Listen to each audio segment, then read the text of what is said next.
Robinson heaving one down the sideline, and he's got Kazmeir over the top. Big side, down the sideline. Touchdown. His signature move and his signature performance. Allen, big ball one more time. 58 yards this time. You're listening to the Bruin Bible. This is your host, Will Decker, bringing you UCLA football content all throughout the year for LA Football Network.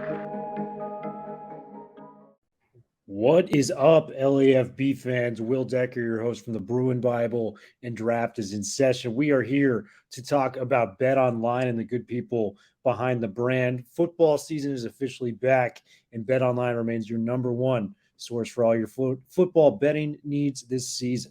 You'll find the latest odds, matchup info, player needs, and game trends. And as your continued source for all sports wagering info, BetOnline features live betting, free contests, live scores, and giveaways all season long. Always the fastest and easiest way to bet all of your favorite sports and events like MLB, MMA, tennis, boxing, and even golf. Head to betonline.ag to join and receive your 100% welcome bonus with your first deposit. Make sure to use promo code LAFB to receive your rewards. BetOnline, where the game starts. Is up and welcome to a brand new edition of the Bruin Bible. Will Decker, your host here with Jamal Madney coming through. We got a very special guest. We promised it because it was rivalry week. USC, UCLA, victory bell. We had to bring on the two-time All-American tight end, Charles Buck Arbuckle in the house. Buck, how are you doing, my man? It's great to see you, and go Bruins. I'm good, man. I'm just, this time of year is always busy. I got back last year to the LSU game. Hadn't been able to get back this year to anything because I'm all over the place working, which is a good thing. But everything's good. Everything's good. It's just this week is always a pretty special week. I don't talk to any of the Trojans. All the guys that I know as Trojans, we don't probably even text this week just to get back to the way it was. Talk a lot of trash leading up to it and then afterwards. So I'm excited about what's going to transpire on Saturday. Man, well, we're feeling the good vibes ourselves. Really going to dive into the USC-UCLA game. But when you got Buck in the house, we kind of got to go back to the beginning of his football career and kind of what transpired there. You were born in Beaumont, Texas, my man. So Texas is kind of a religion in its own self out there. Give me the lowdown on how you got involved in the game that led you, to us talking to you right now. Yeah, I really love baseball and basketball more growing up. I mean, I always tell people basketball is probably why I got to the league, just because of learning how to use your body and attack the basketball was the football to me. I was a pretty good basketball player, but I wasn't going to grow past a certain height. And once I started seeing that and playing in some of those top-level AAU events, and I was like, okay, football was where I'm going to hang my hat. But I love baseball growing up too. And then once I started playing football in Texas, sooner or later, they're going to get you to play football. You can say you're going to do this or do that. And sure enough, a big body kid that can run and move, before long, you're going to be playing some kind of sports. And generally it's going to be football. So, I started playing when I was young. I stopped a little bit for a few years and then played back in high school. And our high school was really good at Willow Ridge, right outside of Houston, Missouri City. Thurman Thomas was a senior when I was a sophomore. So I played with Thurman in basketball. I didn't play with him in football because I didn't start varsity till I was a junior. We had guys, we were stacked. So I just really learned from some guys that knew how to play, and you had to compete. If you were going to get on the field, you had to compete against your own guys, and then the guys around our area were really good. James Francis was at Lamarck. Andre Ware was at Dickinson. Ended up going to, Kimball Landers at Galveston Ball. I can think of 10 or 15 guys off the top of my head that were high schoolers that then became pro football players. Broderick Thomas at Madison. So, you learn early at an early age to compete, and that's kind of what got me into football. So the guy to my right is a proud UCLA alum, and just knowing the lore of Texas football, with the likes of UT, SMU was big at that time, right. Texas Tech, Baylor, you name it. There's a lot of great schools there. How did you end up, going to UCLA, as a whole? We just want to know how you found your way to the West Coast, Art. Yeah, so it's funny. If as I was a history major, but as I learned the migratory patterns of where African Americans were from Louisiana and Texas and sometimes Mississippi, they usually went out to California. So we had a lot of family in California. Jobs were better. Jim Crow South was a little bit different. And the one thing I can remember growing up is even seeing UCLA or some of the Pac-8 games with Black players in it. I was really small, so I don't remember vividly that I saw that with Texas, because I got into football at an early age, but you know how you're 4 or 5, you don't know. But it was always interesting. We would go out to California every so often in the summer to visit relatives. So I got a chance to go to LA. And then when I was in, junior high, I ended up playing an AAU tournament on UCLA's campus. So that was the time I said, well, man, this is pretty neat. If I ever get a chance to come out here, because, the eucalyptus plants, the sunshine, Bruin Walk, it was pretty cool for a 7th grader. But I said, if I ever got the chance, I would do it. And you know how you say things, you don't ever really know if they're going to come to fruition. The problem with Texas and Texas A&M and SMU, I probably would have stayed at home and went to A&M. I didn't like Fred Akers at Texas. TCU was really good at the time with Jim Wacker. I got recruited by them. So I did some unofficial visits at home. But with SMU going on probation, with all the things in the Southwest Conference kind of unraveling, it was a perfect opportunity for me to go out west. Love that story. It really unbelievable that and what I love is the sort of the lineage of history, social justice. Yeah. Propelled you to go to UCLA, which is so synonymous with UCLA. Yeah. And Buck, please. Yeah, with Jackie Robinson, I mean, to be on, I still get goosebumps to be an All-American and to see his name, to be anywhere mentioned with him is one thing, but Arthur Ashe, all the great Bruins that had come before, and you learn about even people that we didn't know that were great freedom fighters, civil rights folks that were on the forefront for equality. So that kind of, sometimes I would always look back and say, well, what if I'd gone to school here or gone there? I always tell people the 4 versus 40. When I tell people I go to UCLA, it's just amazing how they're UCLA. Wow. Tell me more about it, because there's such an allure with the school and the program and the people that have come from there. No, absolutely, Buck. And it's so great to hear a perspective from a former Bruin. And so, Buck, once you were a Bruin and once you were on the field, and specifically you were at a time with Coach Donahue and overlapping with some of the greatest teams in UCLA football history, certainly in the last 50 years, what were some of your notable memories, both against SC as well as otherwise, that still stand out to this day? Well, it's pretty incredible when I tell people there were 35 guys or so that were drafted or played in the NFL, free agent, 34 in the 4 years that I was in school. And the very first day I get on the field, I got Ken Norton across from me yelling, James Washington telling me he's from Watts. And I'm like, I can't be explicit on this show, but it was some pretty harsh words. I'm like, I'm from MF in Houston, Texas. So I don't get, and I walked on the field because I was pretty quiet, but I had to survey who I had to kind of go after to make sure they couldn't punk me. And so it was just amazing to remember. I watched those guys practice for the Rose Bowl, and I could just tell. I told everybody when I got back home from that recruiting trip, I said, they're going to beat the doors off of Iowa. And they said, why? I said, I could just sense it. You could just tell. And one of the last people that I talked to before I left was Eric Ball. And, I had some family members in Detroit. So they do a really good job. I think Donahue did a great job of setting you up with the right people. Mel Farr Jr. and Mike Farr, their dad was from Beaumont, Texas, but he was in Detroit. So Mel Jr. was my host. So, I had, it was hard not to say yes to that, because I knew Mel Farr Sr. growing up. He was a legend from the Golden Triangle and all of those things, but it was so many good things of that recruiting trip that I almost wanted to sign in. And my mom was like, hey, just slow down, take your time. So I did. I ended up going to another couple of trips. But as I got to school, just competing every day against these guys, and then, just being on campus, I can't say I was the best student my first couple of years, but I really did buckle down, and I was a good student in high school. And I think that was the one thing that I really liked too, because the competition in the classroom and then on the field was outstanding. I mean, we had great victories early in my career against Nebraska when I was a junior.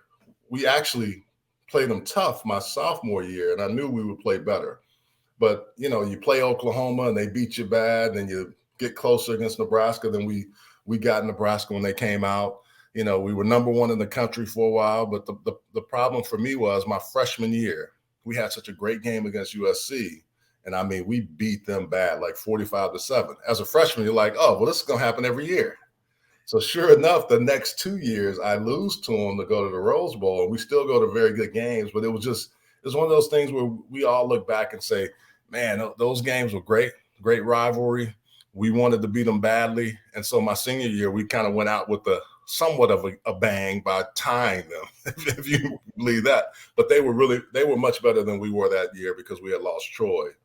And so by then, they were able to have a really good season, but we were able to kind of put a blemish on them. I think the big thing with the SC rivalry is that you have a lot of respect for those guys, but you don't really like them this week. They don't like you, you don't like them, and it shows up on the field. I mean, it's one of those games where every star that is on our sideline, whether it's Kareem, whether it's all the movie stars we have, and on their sideline, you can see O.J. Simpson, who probably has the biggest head I've ever seen, and I got a big head, Marcus Allen, and all the Trojan lore on their sideline. And it's cool because back then, they didn't really, the Rams were okay, and the Raiders weren't great. We were the stars. I mean, we would go places, and it was like we were big time. And, when you're number one or 4 and 5 or whatever we were at that time, playing for the right to the Rose Bowl, that was pretty cool. Those were special memories. Man, and you took the next question kind of from me, man. You were catching passes as a 2-time All-American from Hall of Fame quarterback Troy Aikman. And, from the outside as fans, we look down there and we see what he's able to do on the football field. But he wins over the locker room, as the quarterback. He's got the moxie. He's got the confidence out there. I was wondering if you could tell me what made Troy Aikman, in your opinion, a great quarterback, and share one story you got from him for your UCLA playing days. Yeah, we called him Bub a little bit. I call him Ake. The thing that made Ake so special was just he worked as hard as anybody.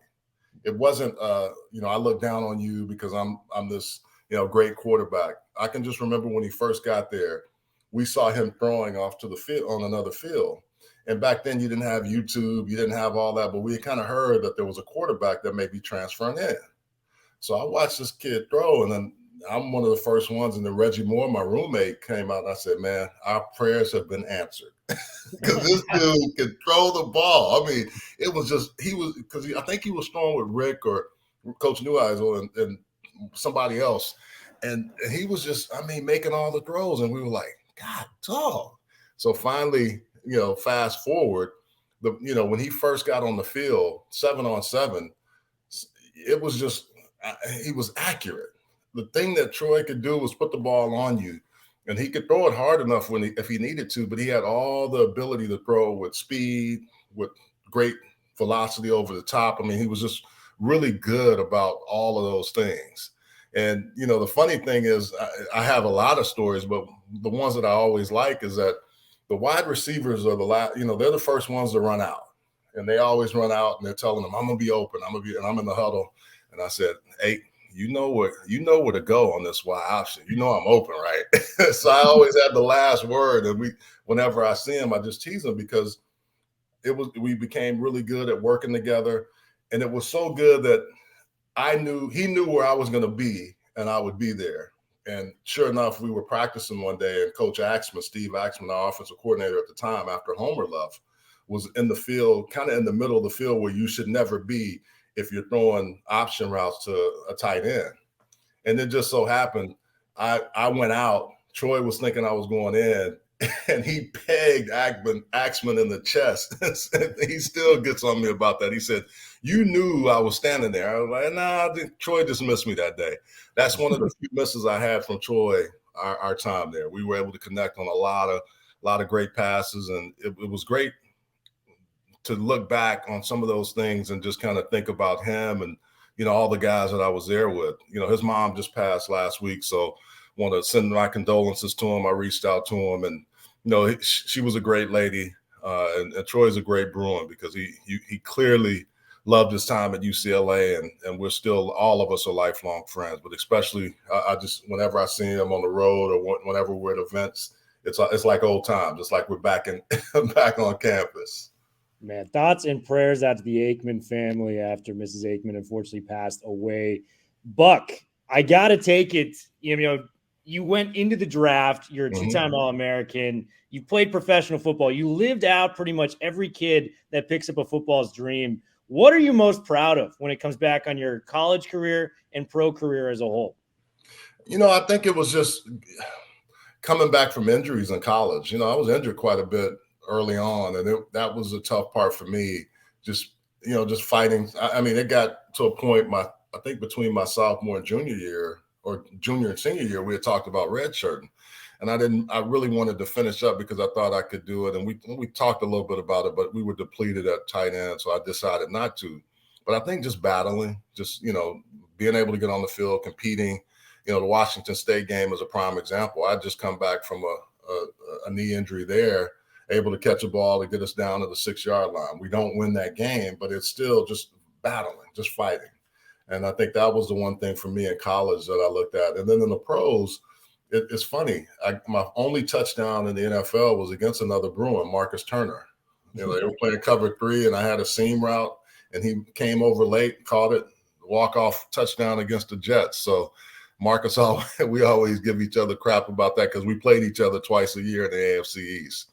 I think that, anytime you can score a touchdown and you win a game, that's kind of what you want to do when you're a kid. I think those are memories that you just kind of look back on and really they make you, they warm your heart a little bit. I love it, man. And last question before we dive into the USC UCLA game.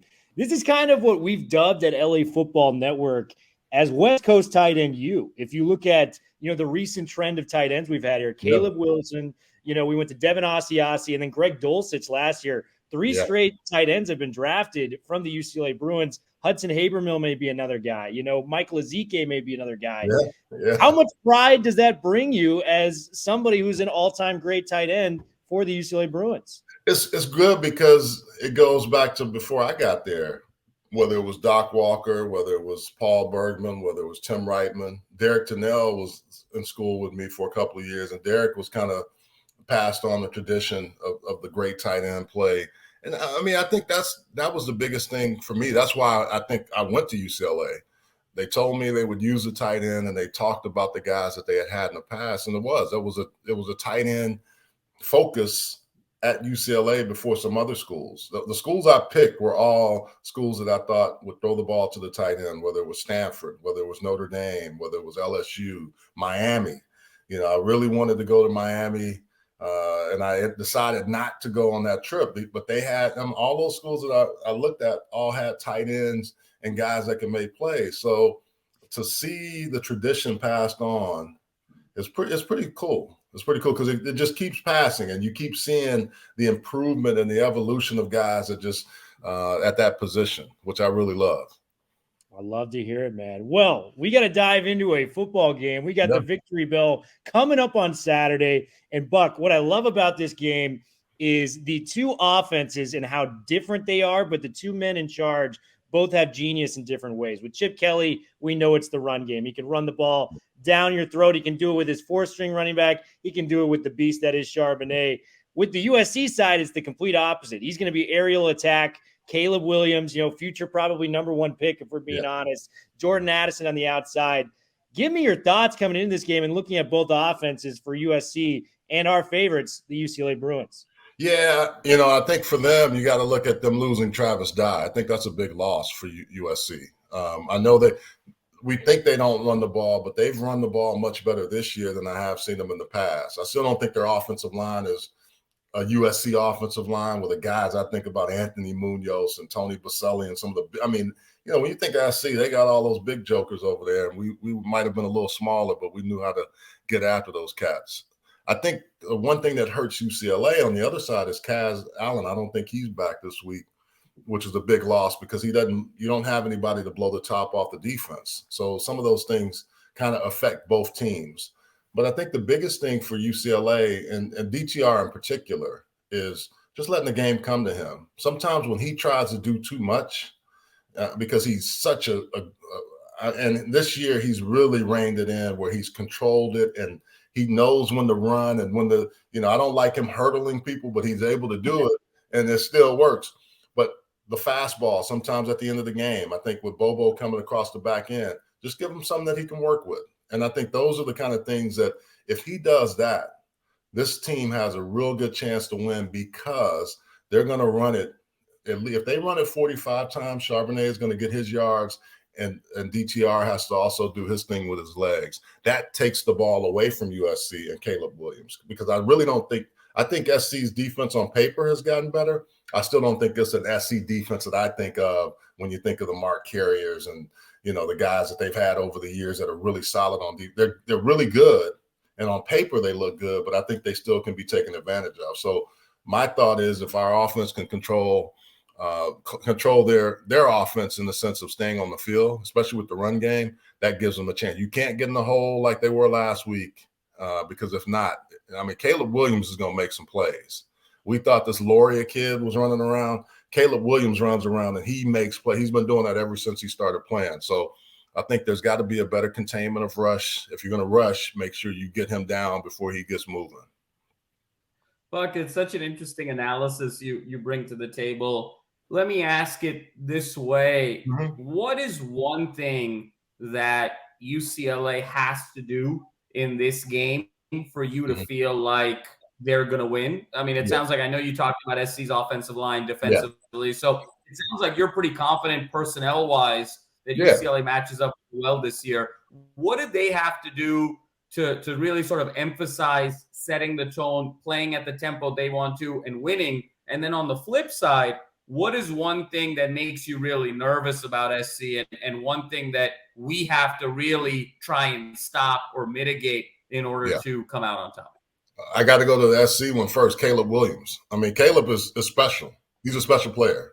The thing that I will say this, the two guys that everybody thought was going to make plays against UCLA, they contained them.